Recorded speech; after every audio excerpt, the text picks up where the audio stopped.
So, I heard that the summer of 2022 had very little rain threats. There was a lot of heat, but very little rain threats at camp.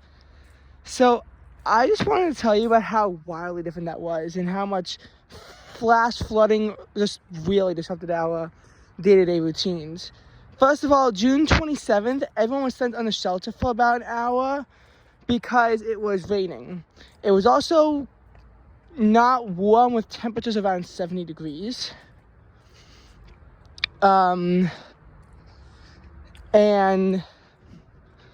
well, the rain that fell wasn't that extensive, but it was still somewhat disruptive, I feel, and the day never really warmed up from that. So it would be one of our coolest days of the summer.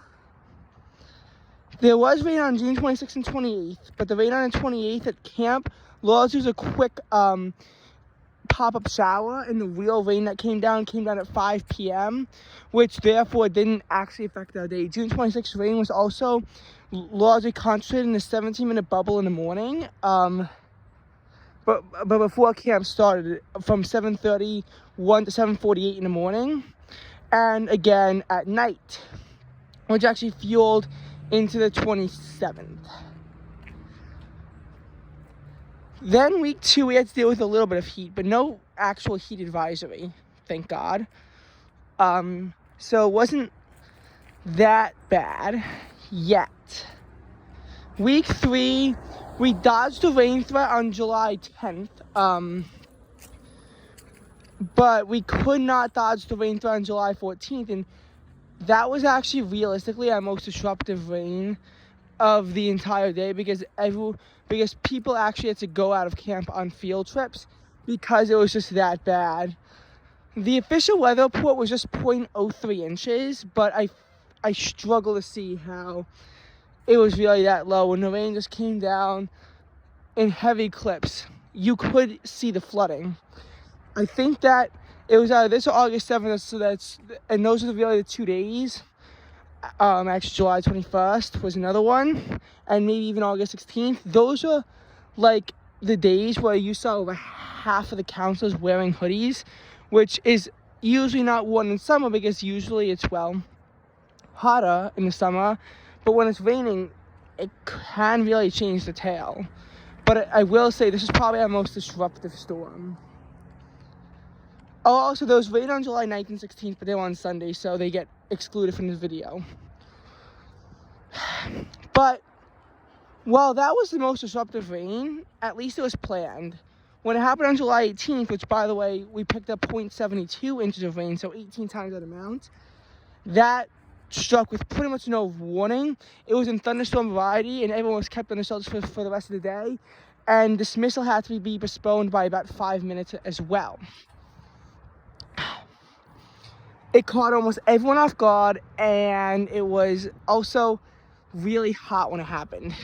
The July 14th rainfall was mitigated by temperatures from below 80 degrees until the rain stopped. Ultimately, it did hit 84. The feels like did hit 89. But it still had a gross feeling to it that actually kept many people in those hoodies for the rest of the day. There was very little of that on July 18th. It was 84 degrees when the storms broke out with a heat index of 91. It was pretty much as hot and humid of a mess as you could possibly get, which is a big ingredient for severe thunderstorms as well. So it was really bad. July 19th had some pop-up showers during the day that didn't really affect anyone. July 21st was another day where there were severe thunderstorms in the morning, and everyone thought that they would strike, and everyone got really prepared for them.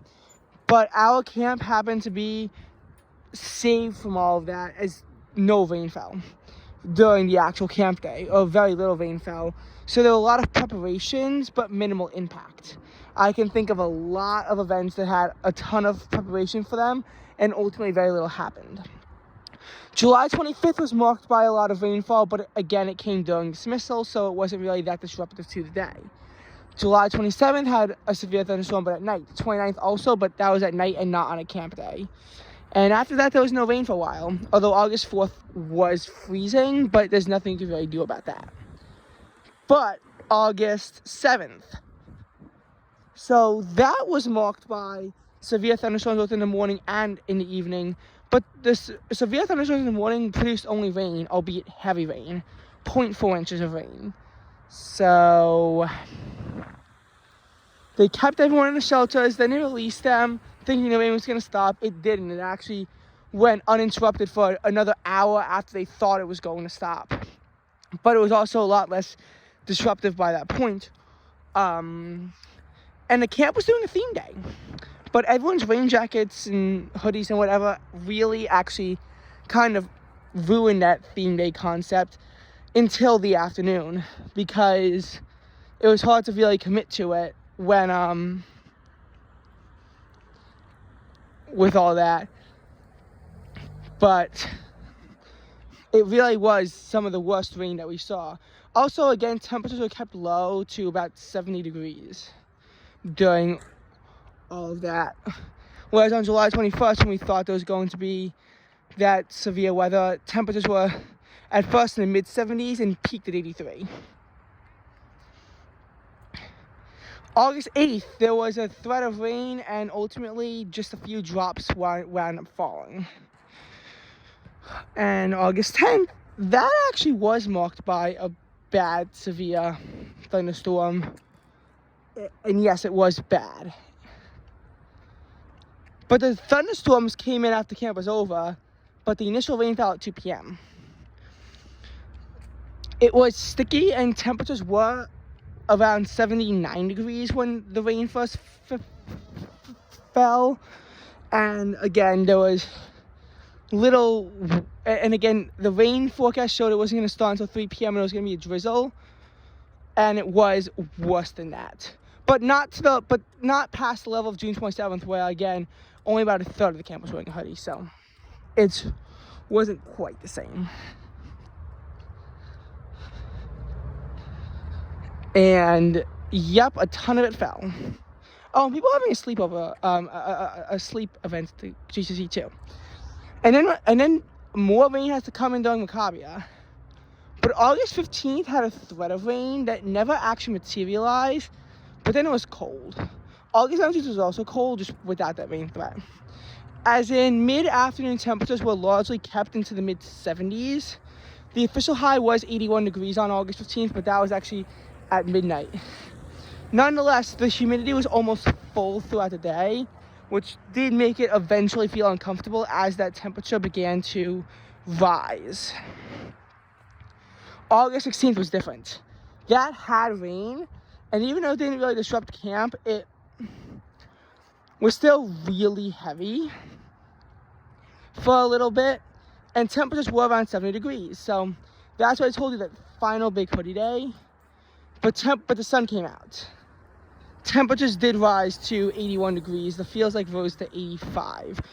So it wasn't like as if it was like the coldest day of all, held down by temperatures. That didn't happen. I guess I would have liked it to. It was honestly all in the timing. August 13th had the same thing as a big thunderstorm. This time was actually a thunderstorm, but that actually woke me up. But again, kept to 3 a.m. These are all in the pre-dawn hours for New York City. Just that in this case, it lingered around longer and was able to disrupt more. The August 15th storms were out of here by 8 a.m. These storms persisted until about 9:30 a.m. But again, it got hotter instantly. Though I somehow managed to keep my sweatshirt on the whole day. The only camp day that happened got close on the 14th of July. And then the 18th of August, again, big thunderstorms that end around 8:10. But it didn't really warm up too much for a while. That being said, the high temperature that day was still 82 degrees, but the humidity was also lowering. Because promptly on cue with summer camp starting right around then is when our first, I guess, big humidity comes in. Not exactly big heat, because we saw big heat in April and May and June, early June. And then it would all of a sudden seem to get better once camp ended. Fall weather came in and was actually locked in for a while. with only a few annoying bursts of warmth. Unfortunately for everyone, that trend would not persist, as by September 3rd, a heat wave arrived that would bring high temperatures and humidity for the rest of the week, and then took a week to break fully.